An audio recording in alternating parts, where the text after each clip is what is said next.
Only earning $750 a month is like having a college student's allowance. Even students working at bars make more. Having a low-income wife is a disgrace. Maybe you should divorce so her son can find a better wife. After all, he's the ultimate triple threat.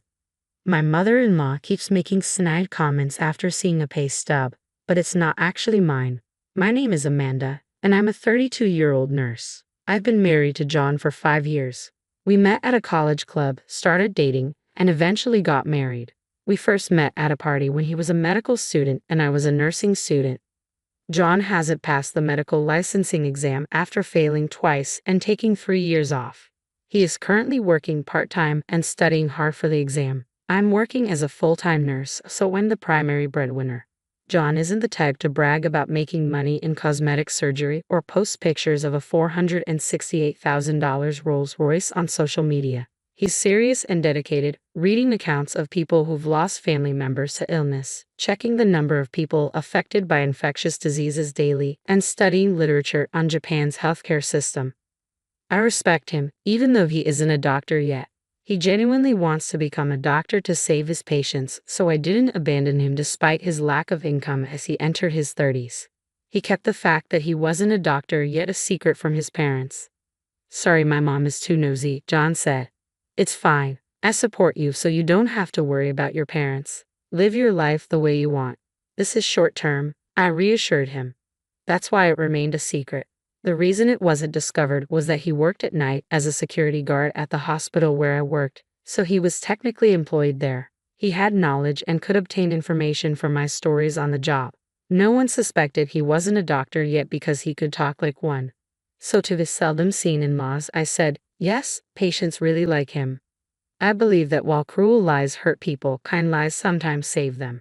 Telling a patient, "You have 3 months left and there's no chance of recovery," creates a countdown that's often worse than saying, "You look good today, and you ate a lot." That's how people are. On the other hand, my mother-in-law, who is the complete opposite of my serious and honest husband, has a very harsh personality. She's the typical overbearing mother-in-law. She looks down on me for being a mere nurse married to her son, the doctor. "There must have been so many better options," she often says, like a beautiful dermatologist. I always apologize and bow my head when she talks like that. I wholeheartedly support my husband in his pursuit of becoming a doctor, but at this point, he's just a high school graduate with extensive medical knowledge working part-time. He's not even a medical intern yet. But my husband is genuinely grateful to me, always saying, "Thank you for everything." So I silently support him. In fact, I'm also very busy with work. Our combined income is barely enough to make ends meet, but it couldn't be helped. I didn't care much about money as I entered this world because I genuinely admired Florence Nightingale. Currently, I'm a nurse in internal medicine, the most demanding field in terms of workload. The thought of wanting money hasn't even crossed my mind. As long as we can live, eat, and stay healthy, that's enough. Isn't that ultimately what life's about? Despite the fact that I'm supporting my husband's living expenses and tuition, my mother-in-law goes around the neighborhood saying, "My son is a doctor and earns well." If he were a serious doctor, he wouldn't want his mother to brag about his income, good or bad. But my mother-in-law doesn't care and only talks about money, money, money. As her son, he has no choice but to silently endure it. She is completely unaware that he is actually working as a security guard in uniform at the hospital instead of walking briskly in a white coat like she brags about. Even if he were walking briskly in a white coat, it's not something to brag about and gossip about. I understand the feeling, but it should be restrained. I was worried that my husband's mental state might be affected and he might fail the medical licensing exam. He's barely hanging on to his dream of becoming a doctor. If he ends up spending his entire life as a security guard after enduring this long journey, it would be a shame. Moreover, his personality is well suited for a doctor. His only weakness seems to be his kindness. That's why my mother-in-law's speculations like claiming my son makes $373,000 a year only add more pressure on him. Knowing that's false only makes things harder for him. Once I gently voiced my disapproval. "I think it would be better for the patients if you didn't talk so much about his job because it might cause problems." After all, if you think about it from the opposite perspective, would you want to go to a doctor whose mother is constantly boasting about her son when you're sick? But my mother-in-law didn't care. "Shut up, you're just a nurse." You should be grateful that you could marry a doctor. It's luckier than winning a $3 million lottery. Money can't buy status, you nursing school graduate. She spewed such verbal abuse. Yes, I'm sorry. Thank you for allowing me to marry John. I respect him both as a doctor and as a person, so please just leave him alone, I replied. You're so annoying. We can still make him divorce you and remarry. It would be pitiful if our future grandchild inherits your low IQ blood. This is beyond harassment. It's close to a violation of human rights. But I kept quiet. Somehow, compared to saving a patient's life or my sense of mission in my work, my mother-in-law's sarcasm seemed very trivial. I didn't really take her seriously, but as those days continued, the inevitable finally happened. My in-laws live a 30-minute express train ride from our house, so we don't visit each other often.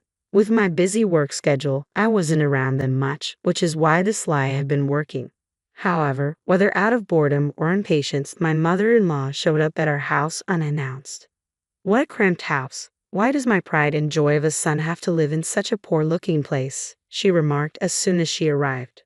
Seeing the row of medical books, she narrowed her eyes and said, "Well, he is my son after all," and took a picture with her phone. Most of the books were for the national medical exam, and I was secretly nervous. The presence of this year's books would normally give away that he's still a student. My vital signs were in danger of betraying me, but I did my best to deceive her. Mother-in-law, I'm sorry. We're both quite busy with work, so we haven't had time to find a bigger place, especially lately. I casually urged her to go home, but she began going through my house. Hey, what's with these weird dishes? If you're a doctor, you should buy Wedgwood. Yes, I'm sorry, they're from the dollar store. What did you say? Dollar store? I'm throwing them away. No, we couldn't afford luxuries because we were spending money on my husband's textbooks and tuition, so we cut costs on things like plates that didn't affect our simple meals. As long as we can serve food on them, it's fine. For now, passing the exam is the most important thing. My husband was fortunately working as a security guard at the hospital at the time. It was a good thing he wasn't home. I didn't want to see him hurt, so I planned to get my mother-in-law to leave while he was at work. But she didn't stop rifling through our things. I'm going to throw away these clothes that look like a student's. If you're a doctor, you should buy high-end branded clothes, she declared, tossing my husband's favorite clothes into a pile. And what is this? A piece of junk watch. If you're a doctor, buy a luxury watch, she said, throwing away his smartwatch, seemingly unaware of its convenience. The belongings being discarded one after another were bought with the little money he had earned. He would have preferred to be on the wards treating patients instead of standing outside with his pride in tatters. Still, he was working hard for the sake of his dreams and for the sweat he had shed. But there was no stopping her. It's because he married a poor girl that you have a poor life, even though he's a doctor. It's a wonder you don't live in a tower mansion. Unbelievable. I was thinking of going shopping together and at least getting you to buy me a bag or something, she said. Her statement ultimately despicable. I had no choice but to point out that what my mother-in-law was expecting from my husband, student or not, was fundamentally different from how we really lived. I was a fellow medical professional. Gold digging for a doctor was out of the question. Mother-in-law, I don't mean to be forward, but he's not that extravagant. Our current lifestyle suits us well, I said. I conveyed this casually, but my mother-in-law wouldn't budge. You're so annoying. Do you have any idea how hard he worked to get into medical school? We've been waiting to recoup his upbringing and tuition fees, and it's because of you that we're in this mess. Don't be ridiculous. My mother-in-law, increasingly heated, didn't stop searching my house. She rummaged through not just the kitchen but also every closet, discarding anything cheap. Then, unbelievably, she began to open the clear cases where we kept our utility bills, mail, and other paperwork. That's when she found the pay stubs. They were marked with $750 and $2.25. Despite my husband's name being clearly written on them, she either didn't notice or couldn't read the writing. She screamed, $750? What do you mean, $750? You nurse. That's not my son's daily wage. Even anesthesiologists make $750 a day. And you're the wife of an internist making only $7.50. Are you slacking off at work or what? She began to go insane. That's why you're living in such poverty. You're a money sucker, huh? Barely working as a nurse and deceiving a doctor. You're just a part-time nurse because it sounds good. $750 is nothing, so quit already.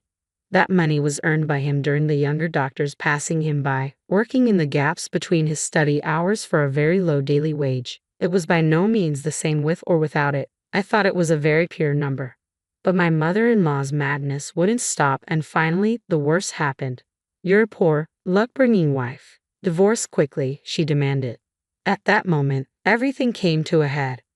I heard the front door slam shut. My husband had returned home from his part-time job. His face froze when he saw his clothes and watch cruelly stuffed into a trash bag. He began to silently and carefully pick them up, one by one. My mother-in-law spoke up. John, I don't mean to be harsh, but please divorce this wife of yours. Why did you, with your high education, high income, and tall height of nearly 6 feet, choose such a pathetic woman? I'm so sad. She only earned $750. But my husband remained silent, his lips tightly pursed, making it impossible to tell what he was thinking. My mother-in-law laughed and added, I'll bring the divorce papers for you. Leave this dusty room and this disinfected-smelling woman behind and remarry a better woman. You're a doctor. Remarrying is a given. Then my husband slowly stood up and finally said, Mom, I've been keeping quiet about this, but I'm not a doctor yet. Huh? She responded, stunned. I'm sorry for hiding it, but I haven't passed the national exam yet. And about that $750. For some reason, my mother-in-law was so surprised that she turned to me for help. I didn't understand what he's saying. This $750 pay slip is yours, right? I decided there was no use hiding it anymore. No, it's not mine, I replied. My husband chimed in, that's my salary from my part-time job. That can't be. You're lying, right? She stammered. I'm not lying. It's true, he said firmly. I'm not a doctor yet. I failed the national exam twice, my husband confessed. My mother-in-law, shocked to find out her son was not a doctor yet, suddenly started acting strangely. As she rummaged through her house, she slipped on some scattered newspapers and fell to the floor, crying out for help. She managed to avoid hitting her head but broke her right arm with a loud snap. My husband and I quickly treated her and took her to the hospital, guiding her to the orthopedic department. But my husband had something important to say. Mom, I'm sorry, but please don't come to our house anymore. And I don't want you to think of me as your son anymore, he said firmly. Trembling from shock, my mother-in-law listened as he continued. I knew you were bragging about me, but I put up with it. I felt guilty for lying, but when you insulted the money I worked so hard to earn, that was too much. But I never would have guessed you were a doctor. It doesn't matter if I'm a doctor or not. Do you think I'm studying just to say I earn $750 a day? I'm an adult, and it seems like we can't reconcile our differences in value, so let's cut ties. It seemed that my husband had truly decided to sever his ties with his mother. My mother-in-law, who had found her only purpose in life boasting about her son, seemed completely disheartened. Nowadays, she stays cooped up in her house, apparently too embarrassed to face her neighbors. That same year, my husband successfully passed the medical licensing exam. Though he was a bit older, he started working as a newly minted resident physician and shone brightly, never forgetting to show kindness such as offering tea to the security guards. Our days became very peaceful and happy. If she had just waited a few more months, my mother-in-law's dream would have come true, and she could have seen him in his white coat. It's really a pity, but she brought it upon herself.